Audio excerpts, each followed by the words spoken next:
यदि आपने SBI life insurance की पॉलिसी को ले रखा है, पॉलिसी को कैंसिल करना चाहते हैं और जानना चाहते हैं कि पॉलिसी को कैसे कैंसिल कर सकते हैं, तो इस वीडियो के माध्यम से आपको दो ऐसे तरीके बताए जाएंगे जिनकी सहायता से बड़ी आसानी से आप अपनी एसबीआई लाइफ इंश्योरेंस की पॉलिसी को कैंसिल कर लेंगे।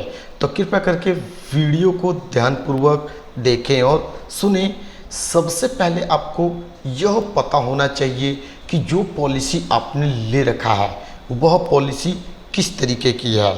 यूनिट लिंक्ड इंश्योरेंस प्लान है जिसे यूलिप पॉलिसी कहते हैं, या फिर ट्रेडिशनल प्लान है, सेविंग प्लान है।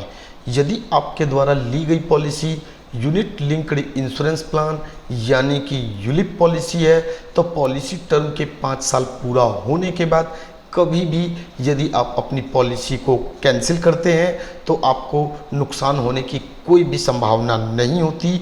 जो आपका फंड वैल्यू होता है उसका भुगतान आप लोगों को सरेंडर वैल्यू के रूप में कर दिया जाता है। लेकिन यदि आपके द्वारा ली गई पॉलिसी ट्रेडिशनल प्लान है, सेविंग प्लान है, तो उस कंडीशन में आपको अपनी पॉलिसी को कम से कम 2 साल तक चलाना होता है। उसके बाद ही आप अपनी पॉलिसी को कैंसिल कर सकते हैं।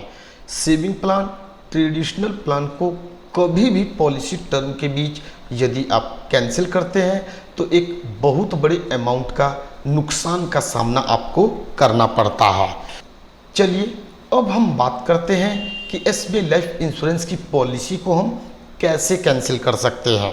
एसबीआई लाइफ इंश्योरेंस की पॉलिसी को कैंसिल करने के लिए हमारे पास 2 तरीका होता है।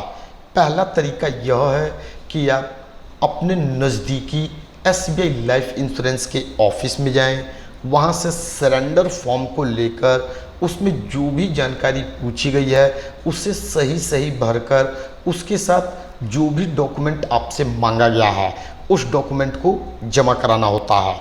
जब आपका सरेंडर फॉर्म एक्सेप्ट कर लिया जाता है तो 15 से 20 दिन में जो भी आपका सरेंडर वैल्यू का अमाउंट होता है वह आपके अकाउंट में डाल दिया जाता है। जैसा कि मैंने पहले बताया, यदि आपकी पॉलिसी यूलिप प्लान है उसे यदि आप 5 साल चलाने के बाद कभी भी सरेंडर करते हैं तो नुकसान की संभावना नहीं होती।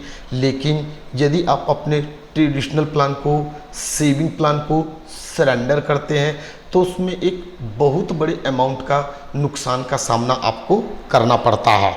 यदि आप ट्रेडिशनल प्लान को सरेंडर कर रहे हैं तो उस पॉलिसी को सरेंडर करने का दूसरा तरीका यह होता है कि आप अपनी पॉलिसी के आगे का प्रीमियम भरना छोड़ दें।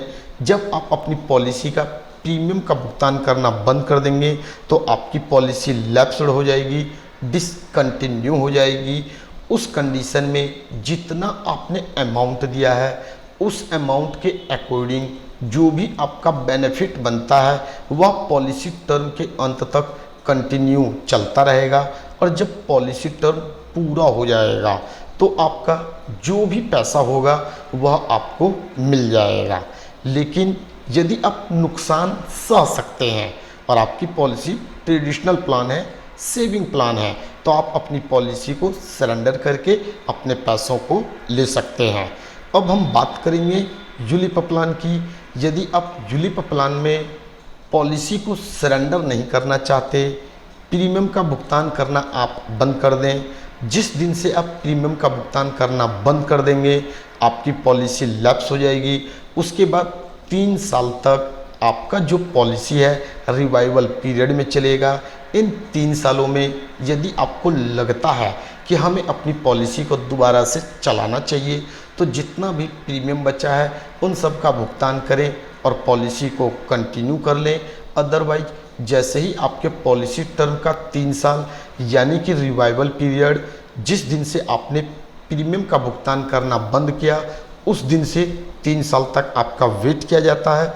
पॉलिसी को यदि आप रिवाइव नहीं करते, चालू नहीं कराते, तो जो भी आपका पैसा होता है आपके अकाउंट में डाल दिया जाता है।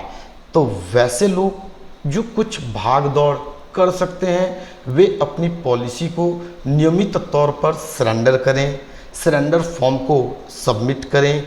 और जो लोग भाग दौड़ नहीं कर सकते, कुछ समय तक अपने पैसों के लिए इंतज़ार कर सकते हैं, वे अपनी पॉलिसी के प्रीमियम का भुगतान करना बंद कर दें और किसी भी तरीके के होने वाले नुकसान से बचें। उम्मीद करता हूँ आप लोगों को यह वीडियो पसंद आया होगा। इस वीडियो के माध्यम से बस इतना ही, फिर मिलेंगे नेक्स्ट टाइम एक नए टॉपिक के साथ। जय हिंद, जय भारत।